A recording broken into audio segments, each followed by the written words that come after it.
अस्सलामुअलैकुम वरहमतुल्लाहि वबरकातुहू। आप देख रहे हो मेरा यूट्यूब चैनल मोहम्मद जाफ़र। तो हमारे चैनल को सब्सक्राइब भी कर दें, घंटी वाले बटन को भी दबा दें। उम्मीद है कि आप खैरियत से होंगे। अल्लाह ताला आपको सदा सलामत रखे और खुश रखे। तो एक बहुत ज़्यादा सवाल है कि जिस्म के अंदर बहुत घबराहट रहती है, जिस्म बेजान रहता है, जिस्म के अंदर सुकून नहीं, कोई काम करने को दिल नहीं करता।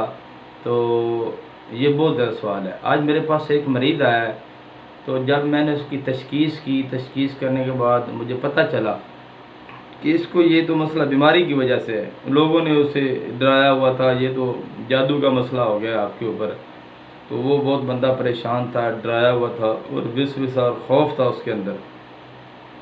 तो जब वो ज़हन के ऊपर खौफ या सवार करता था तो डायरेक्ट उसका असर उसके मैदे पर पड़ता था। अक्सर आपने कभी देखा होगा, जब बंदा परेशान होता है ना तो उसको भूख नहीं लगती।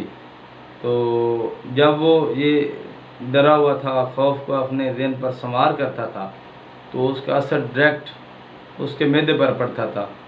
तो जब मैंने उसकी तशख़ीस की तो उसको पता चला कि ये तो किसी बीमारी की वजह से ये मसला है। जब वो दिमाग पर ये बात असर उसको करता था या उसको दिमाग पर लाता था तो डायरेक्ट उसका असर उसके मैदे पर पड़ता था।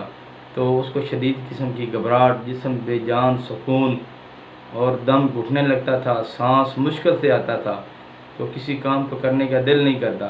तो उसका इलाज दो तरह से हम करेंगे, एक पढ़ाई के साथ, दूसरा और उसका परहेज़ के साथ। सबसे पहले आपने क्या करना है, सूरत फातिहा, एक गिलास पानी लेना है। सूरत फातिहा आपने 11 मरतबा पढ़ कर उसके ऊपर दम करना है। उसके बाद कुल शरीफ 11 मरतबा पढ़ के आपने दम करना है।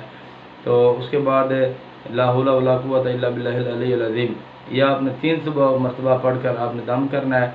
इसके बाद आपने आऊज़ु बिल्लाहि मिनश शैतानिर रजीम, ये आपने 300 मरतबा पढ़ कर आपने दम करना है। अव्वल आखिर आपने दुरूद शरीफ पढ़ना है। तो एक तो ये हो गया पढ़ाई के साथ, उसका जो शैतानी वसवसा है या उसका खौफ व हरास है वो इससे बेहतर हो जाएगा। तो दूसरा आपने परहेज़ करनी है, तेज़ मिर्च मसाले वाली चीज़ें, तली हुई चीज़ें, इससे आपने परहेज़ करनी है। समोसा, पकौड़ा, चिकन, शवारमा, कबाब, कोई भी तेज़ मिर्च मसाले वाली चीज़ आपने उससे परहेज़ करनी है। गर्म चीज़ों से परहेज़ करनी है, ठंडी चीज़ आपने इस्तेमाल करनी है। तो इंशाल्लाह आपका मैदा बिल्कुल ठीक हो जाएगा और जो घबराहट, जिस्म के अंदर बेचैनी, बेसुकूनी, वो बिल्कुल ठीक हो जाएगी। तो आप नमाज की पाबंदी करनी है। तो 5 वक़्त की आप नमाज़ पढ़ें। तो अल्लाह ताला के आगे दुआ भी करें। अल्लाह ताला आपको प्यारे महबूब जनाब मोहम्मद रसूलुल्लाह सल्लल्लाहु अलैहि वसल्लम के सदक़े इशफ़ाए कामिला अता फ़रमाए। तो दुआओं में याद रखना।